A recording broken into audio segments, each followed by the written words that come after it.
Penguin Random House Audio presents A Woman of No Importance, the untold story of World War II's most dangerous spy, Virginia Hall, by Sonia Purnell. Read for you by Juliet Stevenson. For Sue, 1951 to 2017. Courage comes in many forms.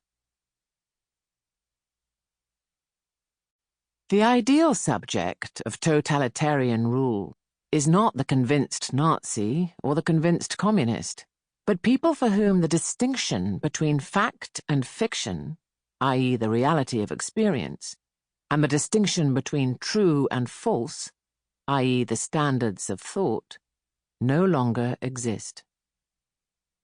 Hannah Arendt, The Origins of Totalitarianism.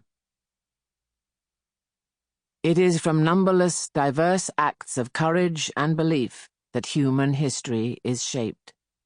Each time a man stands up for an ideal, or acts to improve the lot of others, or strikes out against injustice, he sends forth a tiny ripple of hope, and crossing each other from a million different centers of energy and daring, those ripples build a current that can sweep down the mightiest walls. Robert F. Kennedy, speech at the University of Cape Town, 6th of June, 1966. The resistance was a way of life. We see ourselves there utterly free, an unknown and unknowable version of ourselves, the kind of people no one can ever find again, who existed only in relation to unique and terrible conditions, to ghosts, or to the dead. Yet I would call that moment of my life happiness. Jean Cassou, Toulouse resistance leader and poet. La Mémoire courte. Prologue. France was falling. Burned-out cars, once strapped high with treasured possessions, were nosed crazily into ditches. Their beloved cargoes of dolls, clocks, and mirrors lay smashed around them, and along mile upon mile of unfriendly road. Their owners, young and old, sprawled in the hot dust, were groaning, or already silent. Yet the hordes just kept streaming past them, a never-ending line of hunger and exhaustion, too fearful to stop for days on end. 10 million women, children, and old men were on the move, all fleeing Hitler's tanks pouring across the border from the east and the north. Entire cities had uprooted themselves in a futile bid to escape the blitzkrieg that threatened to engulf them. The fevered talk was of German soldiers stripped to the waist in jubilation at the ease of their conquest. The air was thick with screams and smoke and the stench of the dead. The babies had no milk, and the aged fell where they stood. The horses drawing overladen farm carts sagged and snarled in their sweat-drenched agony. The French heatwave of May 1940 was witness to this, the largest refugee exodus of all time.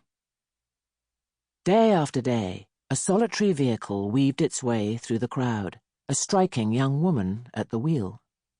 Private Virginia Hall often ran low on fuel and medicines, but still pressed on in her French army ambulance towards the advancing enemy. She persevered, even when the Stukas came screaming down to drop 50-kilo bombs onto the convoys all around her, torching the cars and cratering the roads. Even when fighter planes swept over the treetops to machine-gun the ditches where women and children were trying to take cover from the carnage. Even though French soldiers were deserting their units, abandoning their weapons and running away, some in their tanks. Even when her left hip was shot through with pain from continually pressing down on the clutch with her prosthetic foot. Now, at the age of 34, her mission marked a turning point after years of cruel rejection. For her own sake, as much as for the casualties she was picking up from the battlefields and ferrying to hospital, she could not fail again. There were many reasons why she was willingly risking her life far from home in aid of a foreign country when millions of others were giving up. Perhaps foremost among them was that it had been so long since she had felt so thrillingly alive. Disgusted at the cowardice of the deserters, she could not understand why they would not continue the fight. But then she had so little to lose. The French still remembered sacrificing a third of their young menfolk to the Great War, and a nation of widows and orphans was in no mood for more bloodshed. Virginia, though, intended to go on to the end, wherever the battle took her. She was prepared to take whatever risks, face down any dangers. Total war against the Third Reich might perversely offer her one last hope of personal peace. Yet even this was as nothing to what was to come, in a life that drew out into a Homeric tale of adventure, action, and seemingly unfathomable courage. Virginia Hall's service in the summer of 1940 was merely an apprenticeship for what soon became a near-suicide mission against the tyranny of the Nazis and their puppets in France. She pioneered a daredevil role of espionage, sabotage, and subversion in an era when women barely featured in the prism of heroism, when their part in combat was confined to the supportive and palliative, when disabled women, or men, were confined to staying at home and leading often narrow, unsatisfying lives. The fact that a young woman who had lost her leg broke through the tightest of constrictions and overcame prejudice and even hostility to help the Allies win the Second World War is astonishing. The fact that a female guerrilla leader of her stature remains so little known is incredible. Yet that is perhaps how Virginia would have wanted it. She operated in the shadows, where she was happiest. Even to her closest allies in France, she seemed to have no home or family or regiment, merely a burning desire to defeat the Nazis. They knew neither her real name or her nationality, nor how she had arrived in their midst. Constantly changing in looks and demeanor, surfacing without notice across whole swathes of France, only to disappear again as suddenly, she remained an enigma throughout the war, and in some ways after it too. Even now, tracing her story has involved 3 solid years of detective work, taking me from the National Archives in London, via the Resistance files in Lyon, and the parachute drop zones in the Haute-Loire, to the judicial dossiers of Paris, and even the white marble corridors of the CIA headquarters at Langley. My search led me through 9 levels of security clearance and into the heart of today's world of espionage. I have discussed the pressures of operating in enemy territory with former members of Britain's Special Forces. I have tracked down files that have gone missing and discovered that others remain lost or unaccounted for.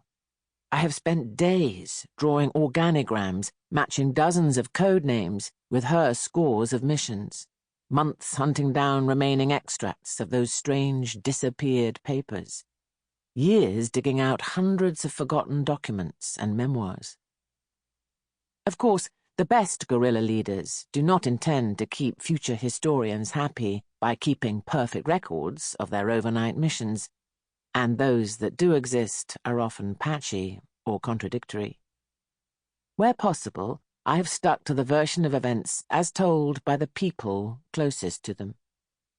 At times, however, it has been as if Virginia and I have been playing our own game of cat and mouse, as if from the grave she remains, as she used to put it, unwilling to talk about what she did. Nor have governments made it easy to fill in the gaps. Scores of relevant documents are still classified for another generation, although I managed to have a number released to me with the invaluable aid of 2 former intelligence officers. Still more went up in flames in a devastating fire at the French National Archives in the 1970s, leaving an unfillable hole in the official accounts. Whole batches of papers at the National Archives and Records Administration, NARA in Washington, D.C. have apparently been... Sample complete. Ready to continue?